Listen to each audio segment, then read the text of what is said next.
looking to connect a region of over 600 cultural bridges between our lands.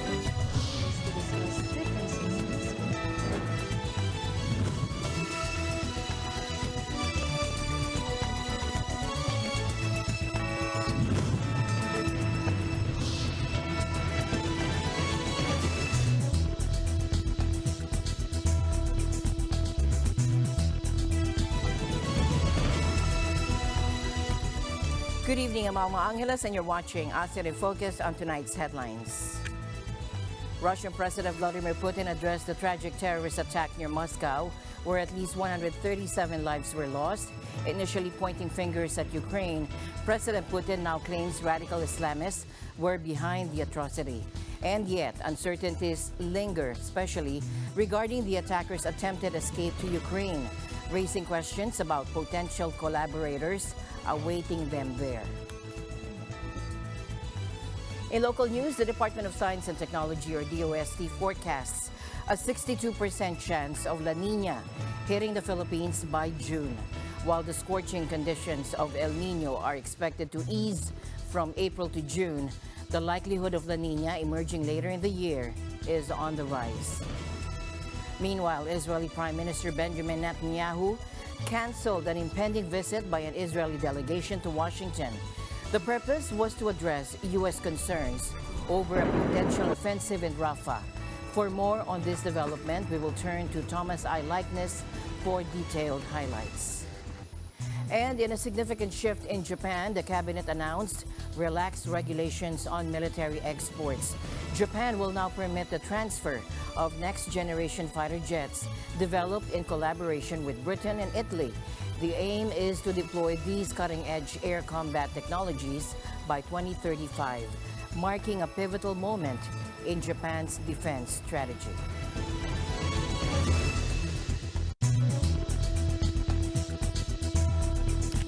In a recent statement, Russian President Vladimir Putin addressed the tragic terrorist attack that occurred at a concert hall near Moscow, claiming the lives of at least 137 individuals.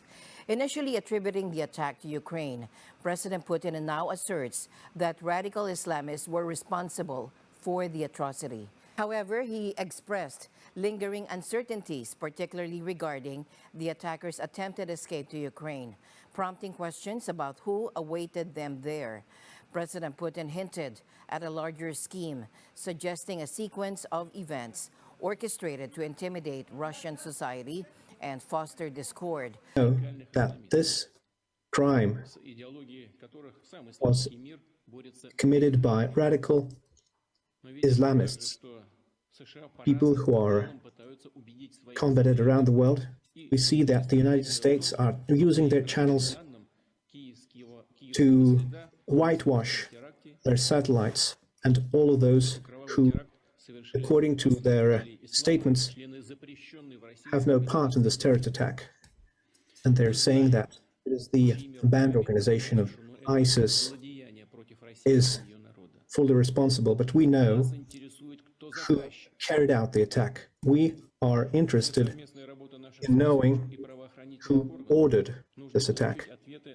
Our investigative and law enforcement authorities need to have answers to many questions, such as, is it true that radical Islamist organizations are willing to make strikes against Russia and blaming it for the exacerbation of the conflict in the Middle East?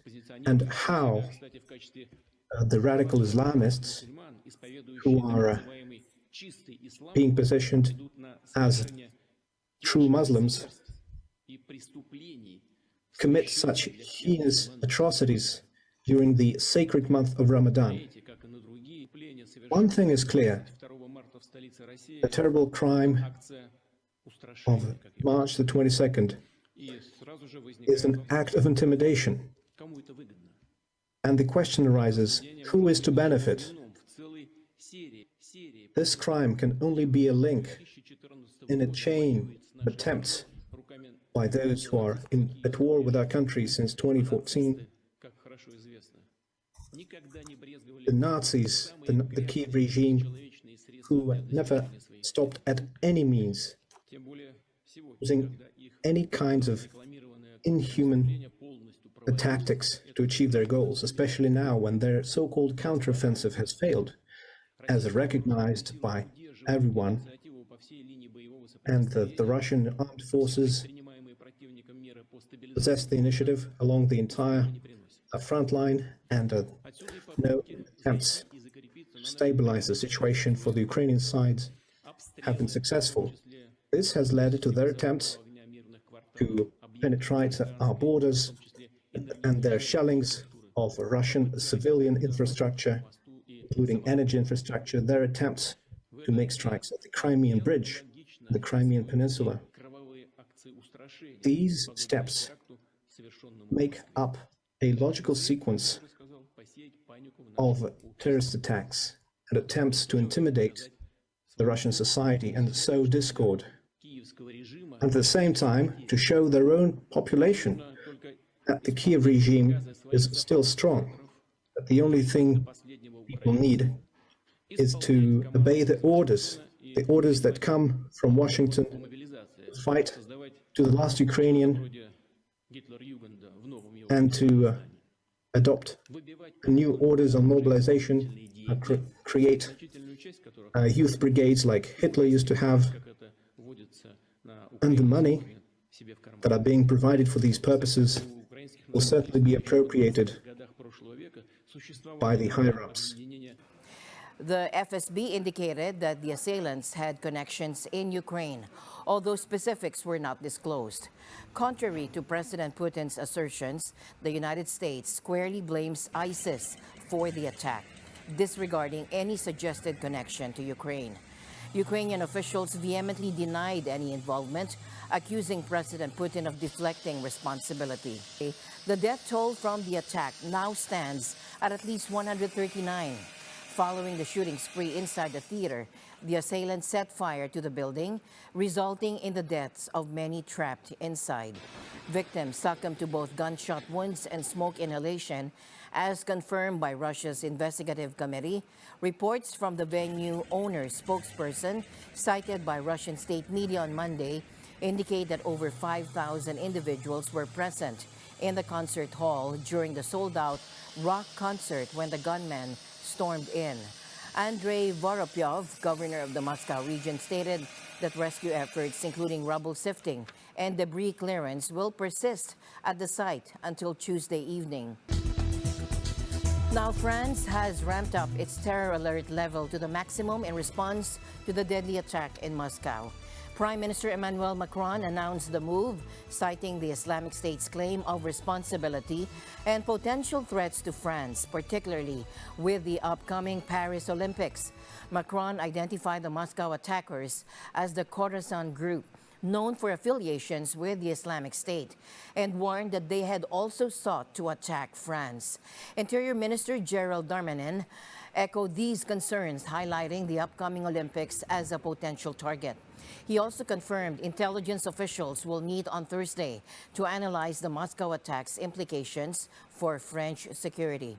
To bolster security, Prime Minister Gabriel Attal announced the development of an additional 4,000 soldiers across France in the coming days, the deployment across France. And this heightened security presence aims to deter potential attacks and ensure public safety.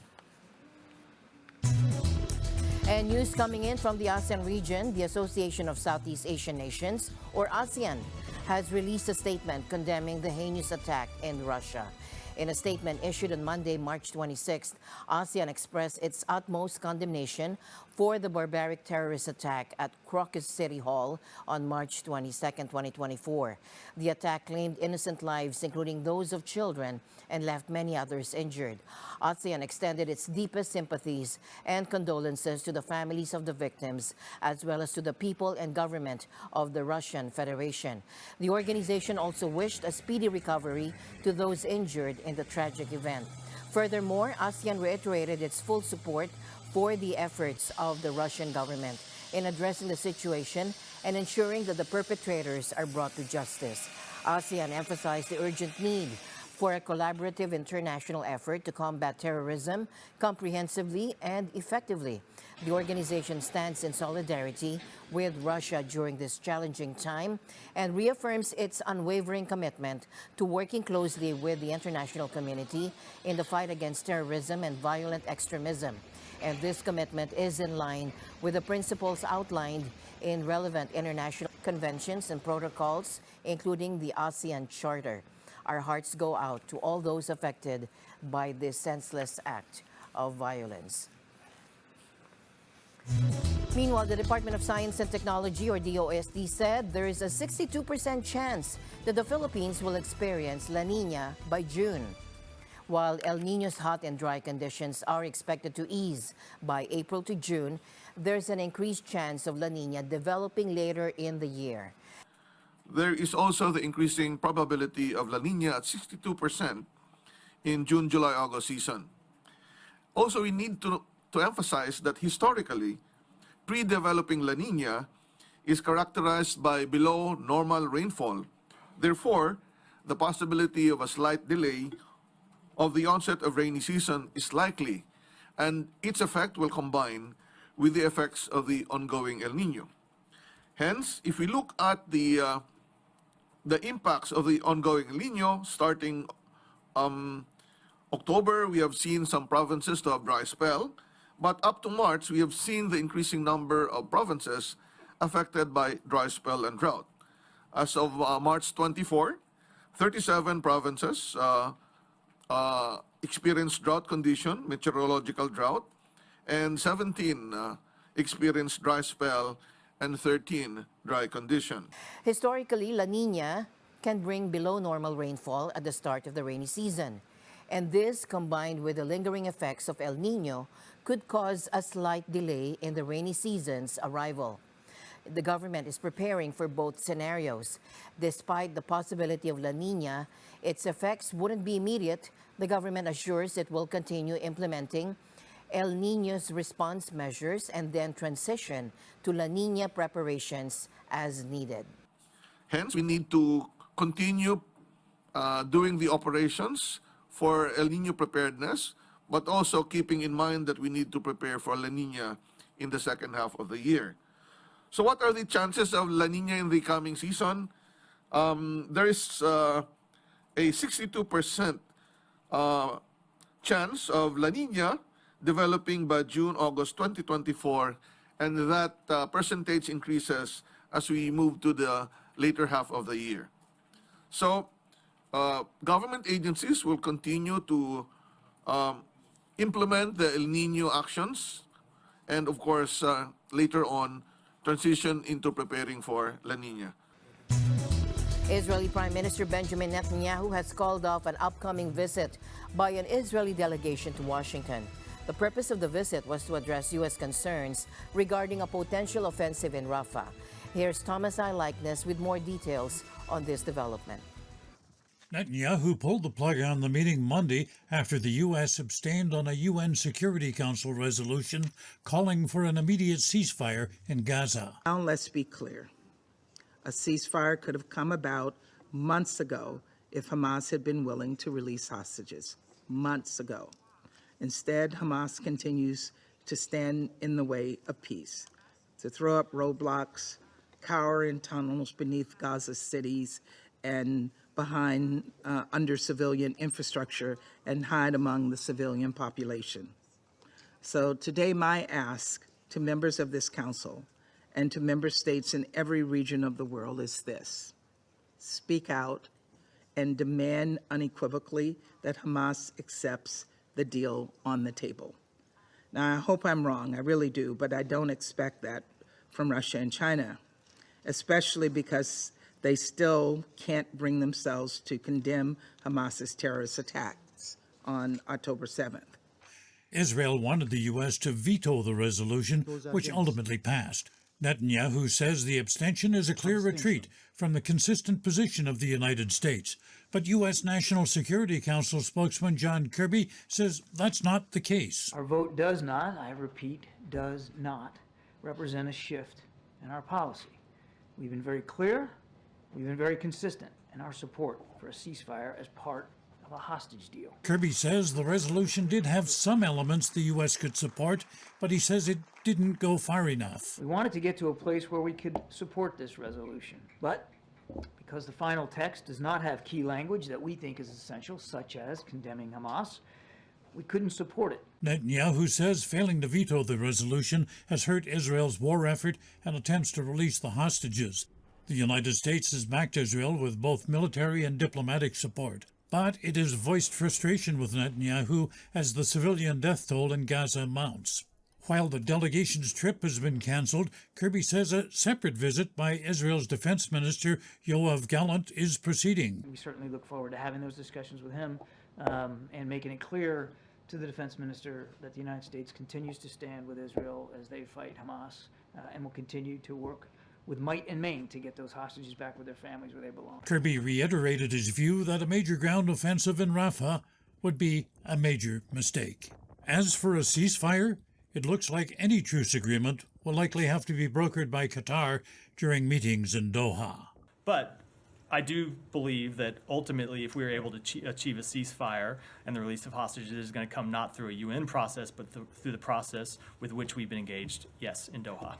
Thomas I. Likeness, Eagle News, we live in extraordinary times. In other news, Israel has announced its decision to halt cooperation with the UN agency for Palestinian refugees in the Gaza Strip. According to a government spokesperson, Israel accuses UNRWA of perpetuating the conflict rather than alleviating it. And this move comes after Israel criticized the UN, alleging involvement of some of its staff in the Hamas terror attack on October 7th. And tonight, the latest on developments involving Donald Trump. Today marked a crucial deadline for Trump in his civil fraud trial. He was expected to put up a staggering $464 million bond. However, his legal team stated he lacked the funds. Are you getting the bond? Thank you very much, everybody. Are you getting the bond today? This is a witch hunt. It's a hoax. Simultaneously, New York's Attorney General was poised to take action against Trump's properties if the bond was not met. Trump's lawyers asserted that 30 insurance companies had refused to provide a bond, citing his real estate as insufficient collateral. On social media, Trump vented his frustration, claiming pressure to sell prized possessions like Trump Tower, questioning, "Why should I be forced to sell my babies?" But at the 11th hour, a lifeline emerged. An appeals court slashed the bond to $175 million and granted Trump an additional 10 days to secure the funds. So I greatly respect the decision of the appellate division, and I'll post either $175 million in cash or bonds or security or whatever is necessary very quickly within the 10 days. And I thank the appellate division for acting quickly. But Judge Engoron is a disgrace to this country, and this should not be allowed to happen. Thank you very much. Do you accept for? The reprieve coincided with Trump's appearance in a Manhattan courtroom seeking to delay his first criminal trial. And this trial involves accusations of concealing a sex scandal by falsifying business records related to a hush money payment to adult film actress Stormy Daniels. Though jury selection had already been postponed until April 15th, Trump's team sought further delays, alleging misconduct by the district attorney's office. However, Judge Juan Merchan dismissed these claims, affirming that the trial would proceed as scheduled. We have a man who just ruled he'd like the trial to start in 21 days or something. And I don't know how you can have a trial that's going on right in the middle of an election. Not fair. Not fair. It's not fair at all. He knows that, too. He's a Democrat judge. He wants to do that because they're all trying to damage Trump as much as possible. It's having the reverse effect, but maybe someday it won't. I don't know. Outside the courtroom, Trump lambasted the judge and the attorney general, accusing them of bias and asserting his innocence. This is a case that could have been brought 3.5 years ago, and now they're fighting over days because they want to try and do it during the election. This is election interference. That's all it is, election interference. And it's a disgrace. We'll obviously be appealing. But this is a pure case of voter intimidation and election interference, and it shouldn't be allowed to happen. We have a judge who I believe is a crooked judge and a crooked attorney general, absolutely crooked. We did nothing wrong at all, 100%. Aviation giant Boeing is undergoing a major leadership change. CEO Dave Callan will step down by year's end. And this comes as Boeing faces intense scrutiny after a series of safety incidents and manufacturing issues. This shakeup follows a frightening incident on an Alaska Airlines 737 MAX in January, where a fuselage panel ripped off mid-flight. Callan called it a turning point for Boeing, vowing to become a stronger company. Now, Boeing has faced pressure from airlines concerned about safety. This incident comes just as Boeing recovered from the grounding of 737 MAX after 2 fatal crashes in 2018 and 2019. Callan was appointed CEO in 2019 after previous leadership was criticized for its handling of the MAX crisis. His tenure included challenges from the pandemic and a surge in new orders that strained supply chains. Boeing's recent troubles extend beyond the Alaska Airlines incident. A Dreamliner flying from Sydney to Auckland had to make an emergency descent, injuring passengers. Breaking news from Japan today as the cabinet announces a significant shift in military export regulations. Japan has decided to ease strict transfer rules for military equipment, allowing the export of next-generation fighter jets developed in collaboration with Britain and Italy. The 3 countries have joined forces to develop cutting-edge air combat technology, aiming to have the jet ready for deployment by the year 2035. Government spokesman Yoshimasa Hayashi confirmed that the cabinet has approved changes to Japan's arms export rules, in line with an agreement reached by the ruling coalition earlier this month. Previously, Japan strictly prohibited the export of military equipment to third countries, with only a few exceptions granted in recent years. Hayashi emphasized the importance of ensuring Japan's national security by realizing plans to develop fighter jets with essential capabilities. He also stated that Japan needs a system in place to transfer defense equipment to countries beyond its immediate partners, enabling contributions on par with the UK and Italy. However, there are strict conditions attached to these exports. The recipient countries must not be engaged in active conflicts and must adhere to international agreements, including UN charters. Furthermore, each individual export will require cabinet approval, ensuring a stringent system that upholds Japan's principles as a pacifist nation. Japan, under its post-war constitution, has historically limited its military to defensive measures. Nevertheless, recent security policy changes reflect concerns about regional challenges, particularly from China. Japan aims to increase defense spending to meet NATO standards of 2% of GDP by 2027. Finally, in our news, President Marcos Jr. has expressed solidarity with Catherine, Princess of Wales, following her recent announcement of a cancer diagnosis and commencement of chemotherapy. In a social media post, Marcos extended heartfelt wishes to Catherine, joining a chorus of support from global leaders, celebrities, and the public. The Filipino people stands with Catherine, the Princess of Wales, during this challenging period, the president conveyed in a message on X. Our prayers are with her for a swift recovery and strength for her family during these trying times.